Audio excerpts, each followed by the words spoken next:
और देखिए, स्विट्जरलैंड वार्ता के बाद जॉइंट स्टेटमेंट आया। कतर और पाकिस्तान ने जारी किया जॉइंट स्टेटमेंट। एमओयू लागू करने के लिए मैकेनिज्म बनेगा। हाई लेवल कमेटी बनाने पर सहमति हुई। विवादित मुद्दों पर 60 दिनों में फाइनल डील संभव है। तो ज्वाइंट स्टेटमेंट को डिकोड करते हैं। कतर पाकिस्तान के दावे क्या हैं आपको बताते हैं। नंबर 1, एमओयू लागू करने के लिए मैकेनिज्म बनेगा। नंबर 2, तकनीकी मुद्दों पर रोड मैप को तैयार करेंगे। नंबर 3, हाई लेवल कमेटी बनाने पर सहमति बनी। और नंबर 4, न्यूक्लियर मुद्दे पर वर्किंग ग्रुप बनेगा। और ईरान पर लगे प्रतिबंधों पर रोड मैप भी होगा। 60 दिनों में फाइनल डील संभव है। और हॉर्मुज पर कम्युनिकेशन लाइन भी तय होगी। लेबनान टकराव पर कोऑर्डिनेशन सेल बनाया जाएगा। फॉलो अप भी करेगा वर्किंग ग्रुप। विवादों का समाधान देखेगा वर्किंग ग्रुप। तो ये सारी बातें निकलकर सामने आई हैं सिवा सर। लेकिन चूंकि 60 दिन का समय है और शुरुआत में ही, मतलब कहते हैं कि पूत के पांव पालने में ही दिख जाते। इस डील के शुरुआत में ही इसके सारे लक्षण दिखने लगे हैं कि क्या हो सकता है।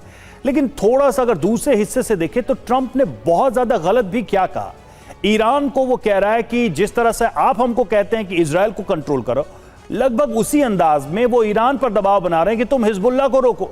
अपने प्रॉक्सीज को नहीं रोकोगे तो इजराइल को हम किस आधार पर रोकेंगे। कहीं ना कहीं थोड़ा जस्टिफाइड नहीं लगता है ईरान को। भले ही ये बात बुरी लग गई हो, भले ही वो खराब लग रही हो, लेकिन डील के तहत ये प्रेशर ईरान पर बनाना क्या सही नहीं लगता?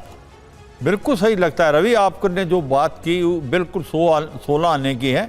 ये सच्चाई, ये जो प्रॉक्सीज ईरान ने पैदा किए हैं, चाहे हिजबुल्लाह है, होती है, हमास है, ये एक प्रकार से टेररिस्ट ऑर्गेनाइजेशन नोटोरियस है। तो ये सच है कि इजराइल हमले कर रहा है हिजबुल्लाह पे, मगर वो इसलिए कर रहा है क्योंकि हिजबुल्लाह अटैक करता है northern part of Israel. 1 lakh के करीब वहाँ से लोग पलायन कर चुके हैं। तो ये जो बात डोनाल्ड ट्रंप ने अभी इशारा किया है कि ईरान जब तक कंट्रोल नहीं करेगा हिजबुल्लाह को, तो आप इजराइल को कैसे बोल सकते हो कि वो अटैक करना बंद करे। तो ये मुझे लगता है इसमें जो एक प्रकार से बताया जा रहा है डोनाल्ड ट्रंप की तरफ से ईरान के लिए, कहीं ना कहीं बिल्कुल ठीक है। और अब बात आती है कि क्या ये 60 दिन के अंदर कोई ना कोई डील बन जाएगी। मुझे लगता है इसके चांसेस बहुत ज़्यादा है, क्योंकि अमेरिका ये लड़ाई नहीं चाहता दोबारा।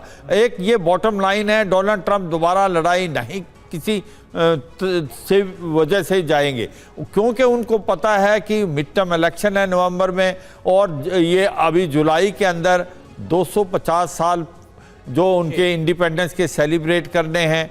उसके बाद स्थिति अच्छी नहीं है। अगर लड़ाई होती है तो इनके पास वेपन्स एम्यूनिशन की बहुत भारी कमी है। तो वो चाहेंगे कोई ना कोई डील हो, और इसी की तरफ जाया जा रहा है। इसी को सीरियस लेते हुए जेडी वेंस वाइस प्रेसिडेंट आए हुए हैं। मगर ये भी सच्चाई, क्या ईरान चाहेगा कि ये दोबारा युद्ध स्टार्ट हो? मुझे लगता नहीं कि ईरान भी चाहेगा, क्योंकि ईरान की इकोनॉमिक कंडीशन कोई खास अच्छी नहीं है। ईरान चाहता है कि किसी तरीके से उसके ऑयल जो है उसके ऊपर सैंक्शन हटें, उसके ऊपर जो बाकी उनके एसेट्स फ्रीज हो रखे थे उनको एक प्रकार से रिलीज किया जाए। तो मुझे लगता है दोनों तरफ से ये चाहत तो है कि कहीं ना कहीं। बिल्कुल सिवाज सर, कुल मिलाकर दबाव दोनों तरफ नजर आ रहा है। अमेरिका भी दबाव में है, नुकसान अमेरिका को भी हुआ है। उसकी तरफ से जो हमला किया गया उसका विरोध अमेरिका के अंदर ही झेलने को मिल रहा है ट्रंप को, चाहे डेमोक्रेट्स हो, रिपब्लिकन हो। और ईरान का तो नुकसान हुआ ही है। एक और बड़ी खबर, ट्रंप की धमकी के बाद ईरान की प्रतिक्रिया आई है। स्विट्जरलैंड में ईरान के डेलीगेशन ने वॉकआउट किया था।